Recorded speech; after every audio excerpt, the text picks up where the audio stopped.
Ayer comentamos en el programa que los fiscales que llevan el caso de Ismael El Mayo Zambada solicitarían la posposición de la audiencia que debía celebrarse el próximo lunes, y esta petición fue ya aceptada por el juez Brian Cogan.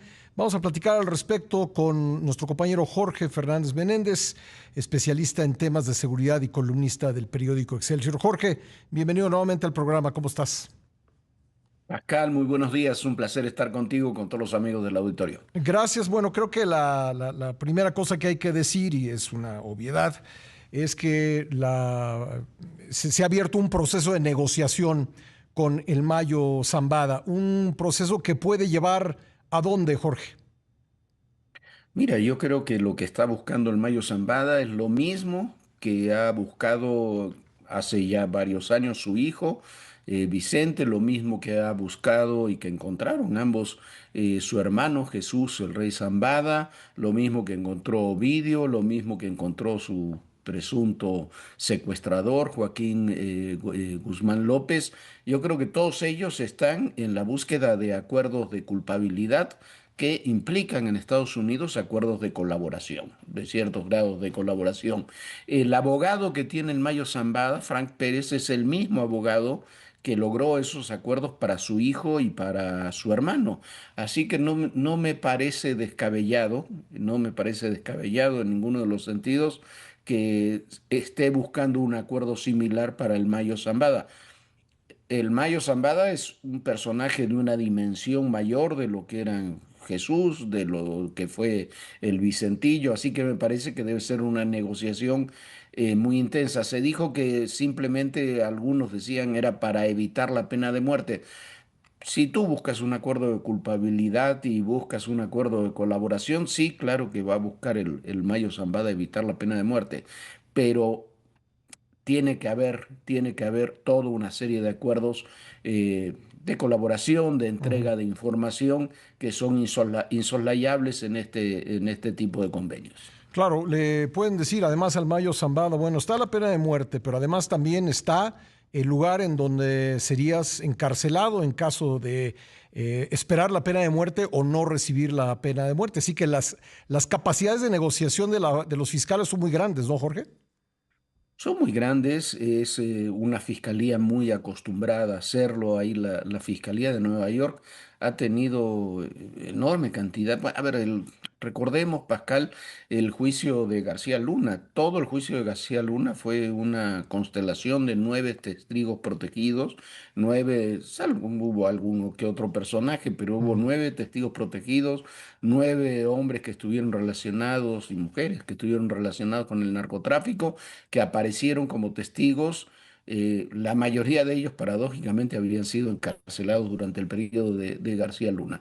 Entonces, eso es lo que vamos a tener. Al gobierno de Estados Unidos también le conviene mucho más un proceso abreviado Ujú. donde se declaren culpables este tipo de personajes, donde entreguen información eh, que deja de ser pública para ser información que va a manejar el gobierno y donde se ahorran el juicio. Son juicios muy largos, duran mucho tiempo y tienen que invertirle mucho dinero. Ujú. Y me parece que eso va a funcionar así con el Mayo Zambada. Como tú decías, hay mucho que negociar. El Mayo Zambada es un hombre no tan grande, 77 años, pero es un hombre disminuido de salud, por lo que tiene varias enfermedades.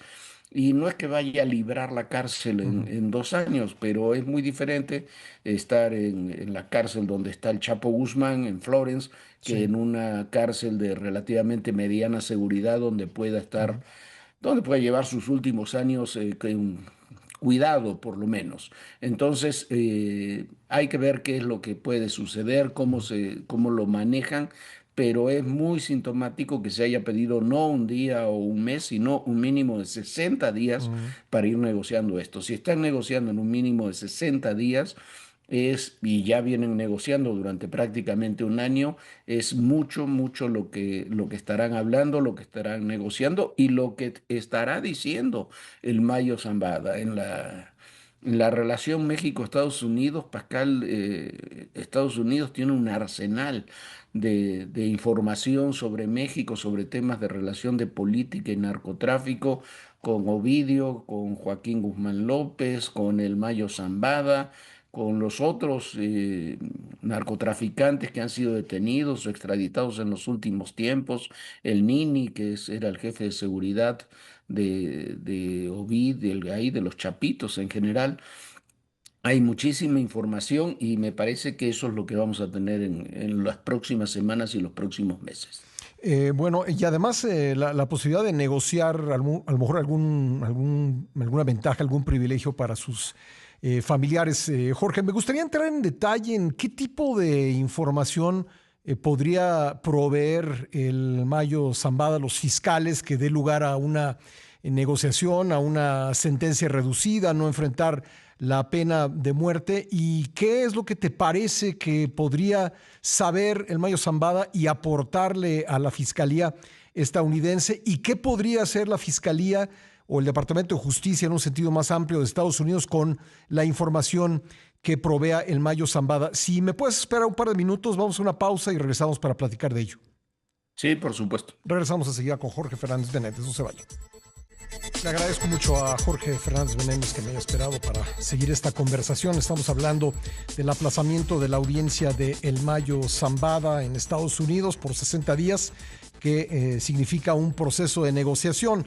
Proceso, decíamos, Jorge, en el que el Mayo Zambada pues tendría que entregar información a cambio de tener algunos beneficios, librar la pena de muerte, tal vez ir a una prisión pues de condiciones menos drásticas que aquella en la que está su compadre Joaquín El Chapo Guzmán. Pero te preguntaba yo, ¿qué tipo de información podría entregar a los fiscales estadounidenses el Mayo Zambada?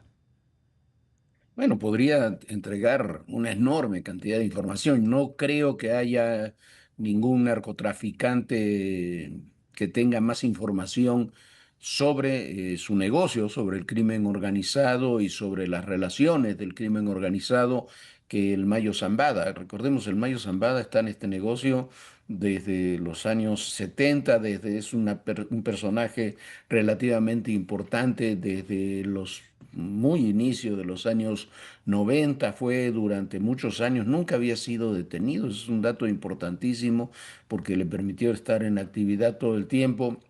Es el fundador del cártel de Sinaloa, cuando ya después de la muerte de Amado Carrillo, eran parte del cártel de Amado Carrillo, pero se independizan, vamos a decirlo así, en el cártel de Sinaloa, él, el Chapo Guzmán, el Azul Esparragosa, que es otro personaje que aparentemente falleció, que tenía una enorme cantidad de información, y además es el hombre que, por lo que dicen, se encargaba sí de la operación, pero también muchas de las tareas por su forma de ser y demás, de las relaciones políticas del cártel de Sinaloa. Así es verdad lo que él dice en su carta, termina cayendo por eso, por sus relaciones políticas, porque le dicen que va a una reunión con el gobernador Rocha y con su amigo Héctor Melesio Cue, un destacadísimo político sinaloense que es asesinado en el mismo momento en que supuestamente, porque todo eso no se ha comprobado, en el mismo momento que a él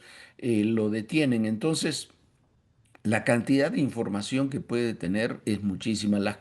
Lo que puede negociar también son muchas cosas. Recordemos, por ejemplo, Ovidio negocia la llegada a Estados Unidos de 17 miembros de su familia, incluyendo su madre, que es otro personaje que se encargó, Griselda, se encargó durante años de las relaciones políticas también de los Chapitos y incluso de su esposo, de Joaquín Guzmán Loera, y los recibieron en Estados Unidos. Entonces, el Mayo, yo creo que nadie puede entregar más información sobre el crimen organizado en México, sus relaciones políticas, empresariales, las redes del narcotráfico en Estados Unidos, que el Mayo Zambada. Bueno, y ahora cobra más sentido aquella carta que sus abogados entregaron al Consulado de México en Nueva York luego de la detención del Mayo, advirtiendo de las consecuencias que podría tener el que él entregue esta información, porque decía él, si no, bueno, fue lo que el sentido de la carta fue que si no se le ayudaba a librar la pena de muerte, pues él tendría que negociarla negociar, librar la pena de muerte y entregar información, y eso podría provocar problemas en la relación bilateral. Palabras más, palabras menos, Jorge. Sí, palabras más, palabras menos, no había que ser, no estaba muy oculto el sentido, ¿no? El Sí. Pascal de las palabras. Entonces, me parece que eso es lo que hay. Evidentemente, él quería incluso que lo regresaran a México porque decía que había sido llevado ilegalmente a los Ujú. Estados Unidos. Insisto, eso no lo sabemos porque va a pasar, se está por cumplir un año y todavía no sabemos cómo llegaron Joaquín Guzmán López y el Mayo Zambada a los Estados Unidos, allí al aeropuerto, al pequeño aeropuerto de Santa Teresita, en Nuevo México. Eh, entonces, pero eso es lo que está en el fondo, eso es lo que puede negociar. Es la única carta que tiene el Mayo Zambada para librar la pena de muerte o los últimos años de su vida en unas condiciones de detención durísimas que evidentemente va a querer evitar. Y si ve al entorno suyo y ve que Ovidio, Joaquín, su hijo, su hermano y varios otros más, todos están negociando condenas reducidas y declarándose culpables, no sé, se preguntará el Mayo Zambada para qué yo le hago al héroe y no llego también al mismo acuerdo que ellos han llegado, ¿no? Claro.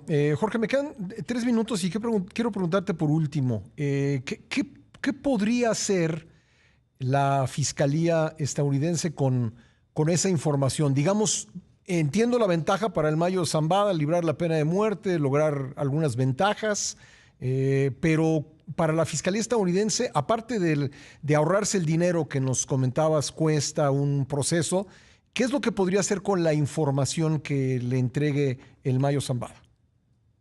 Mira, hay dos vías. Uno, por una parte, la Fiscalía va a judicializar los casos que tengan posibilidad de ser judicializados en esa misma Corte de Nueva York. Recordemos, ahí es donde ha pasado todo, en esa Ujú. Corte de Nueva York. Entonces va a judicializar esa información como la Fiscalía de Chicago va a judicializar la que tenga de Ovidio y Joaquín ahí en Chicago, o la de Washington, la del Z40 y el Z42. Eso va además al Departamento de Justicia. El Departamento de Justicia puede iniciar sus propias investigaciones, puede distribuirlas. Pero por otra parte, también toda esa información queda en manos del Departamento de Estado, queda en manos de los órganos de inteligencia de los Estados Unidos, de agencias especializadas, desde el Homeland Security hasta la DEA. Entonces, vamos a ver cómo se distribuye y cómo lo utilizan. Yo creo que la combinación de judicializar ciertos casos, o sea, abrir lo que diríamos en México, carpetas de investigación a las personas de las que hable el Mayo Zambada, Ujú. al mismo tiempo que esa información llega al Departamento de Estado para presiones diplomáticas, es la vía más probable. Ya, me queda un minutito, Jorge, te pregunto ahora sí por último, ¿podemos imaginar o es un escenario posible el Mayo Zambada siendo testigo en el juicio de alguna otra persona? Podría ser el caso de Caro Quintero. Yo creo que con Caro Quintero no van a llegar a ningún acuerdo. Yo creo que quieren el juicio de Caro Quintero, quieren que sea un juicio ejemplificador. Han estado 45 años más tras Caro Quintero, entonces mató a Enrique Camarena.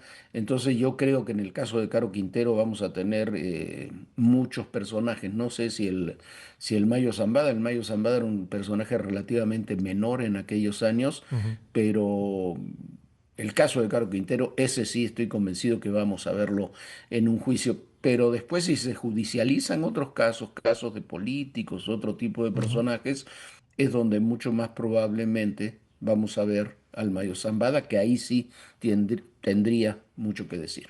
Pues Jorge, agradecido con los minutos que nos has dedicado. Muy amable. No, no, el agradecido soy yo. Muchísimas gracias, Pascal. Un gran abrazo para ti y para todo el auditorio. Otro para ti, Jorge, y no deje de leer a Jorge Fernández Menéndez de lunes a viernes en el periódico Excelsior, su columna Razones. Vamos a una pausa y volvemos enseguida.